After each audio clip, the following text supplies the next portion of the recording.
Taking a video of it. Right? Ooh, there's another one in front of it. 4. There's 4? Yeah. Do you see the one right ahead of it? It's like rotating.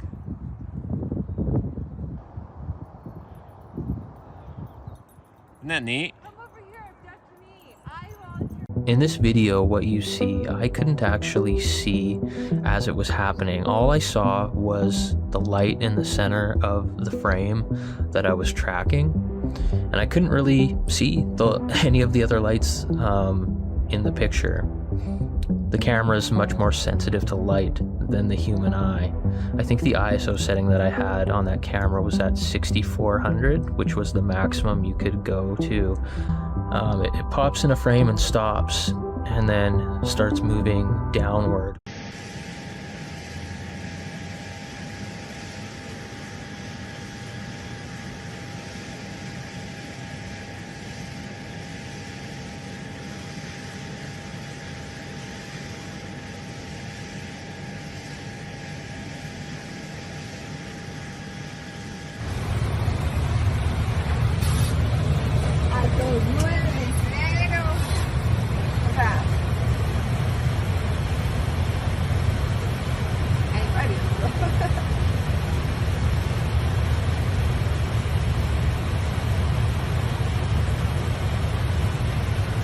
When is the collapse, the dimensional collapse, starting? Is it already starting? It's already started. With the sound and the color?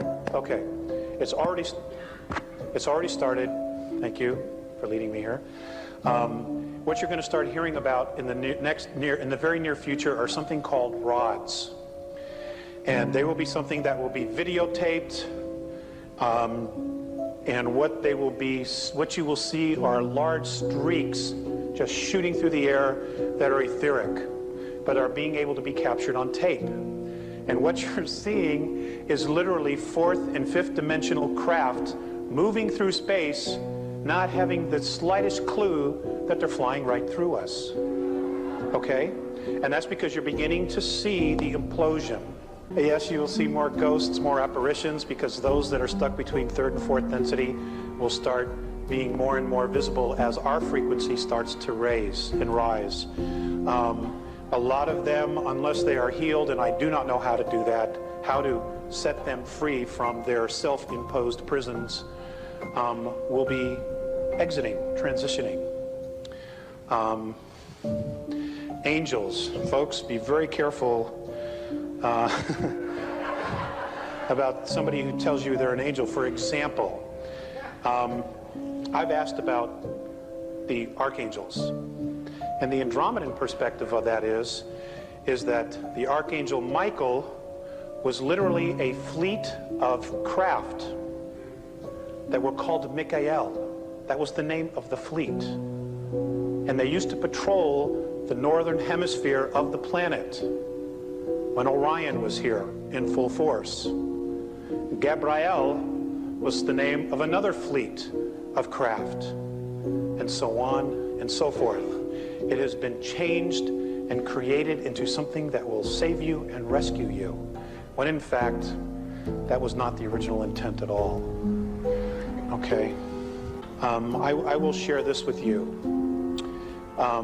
There are definitely some things underneath the Sphinx, but the bulk of the real stuff that will tell us about our ancient history is still underneath the pyramid. And there was a vault built 3 levels deep, and the pyramid was built over it. Okay, that's where the real juice is. That's where the real knowledge is. The Sphinx will have some things, but it's a distraction. You know, these guys are real good at what they do, at diverting attention from reality, from truth. They're excellent at it. If they put that much energy into telling the truth, God, we'd all be out of here. You know?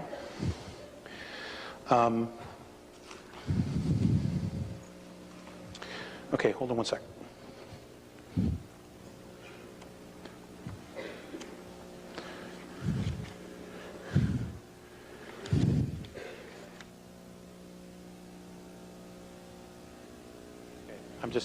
I don't have it somewhere.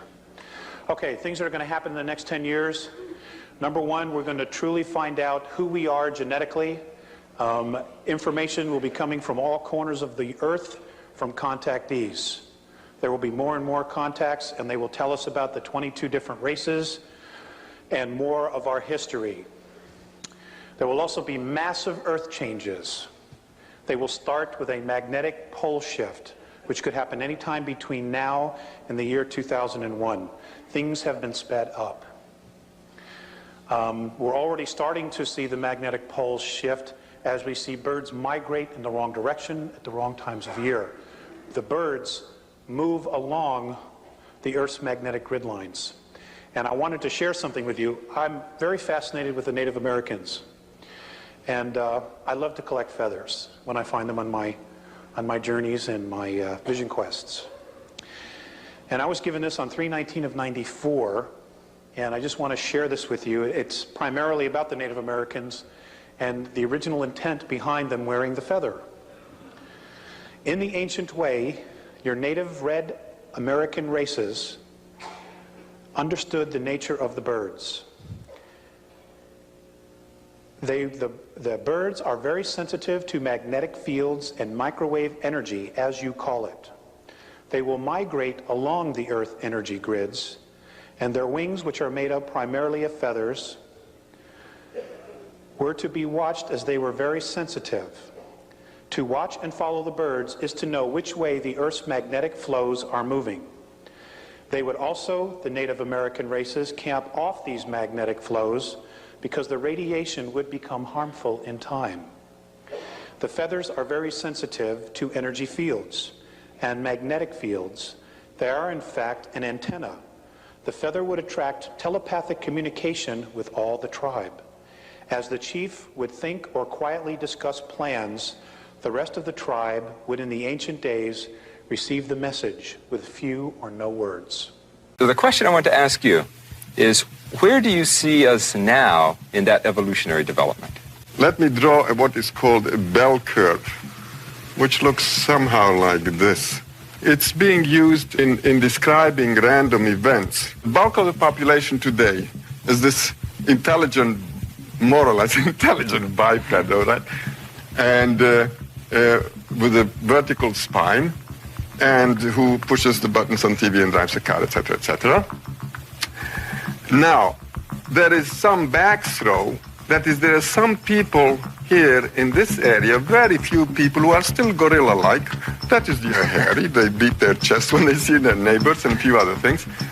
And then we have other people who are here in this corner, very few of them, who are very highly developed, because we say that evolution is now pushing mankind in this direction, away from the gorilla types towards the very highly evolved people. At this point, we're here. What's going to happen maybe 1 million years from now, 500,000 years from now? This curve is going to shift. It's going to shift like this. That is, the bulk of the population will be very, very highly evolved. We have gone away altogether from the gorilla types, no more gorillas. And what we have here now is the average man is now the retarded person in evolutionary terms. The bulk of the population is extremely, very, very highly evolved. And the cutting edge of evolution here, these are very, very highly evolved people. We can't even imagine what kind of person that will be. He may not have a physical body at all. What's the habitat, so to speak, of this group here? Well, you just go out and you find them. They're all over the place. The habitat of this group here, what do you think? What do you think you find these people here? I suspect you would find them in universities. You'd find the people who are very bright, people who are in the leading edge of professions. That kind of thing. I mean, it's an intellectual thing. Well, I suggest that you find them in mental hospitals, in nut houses. And the reason for that is that these people, they live in a different reality, in a reality which is very changed, and few of them are adapted to live in this reality. So naturally, they can't function very well.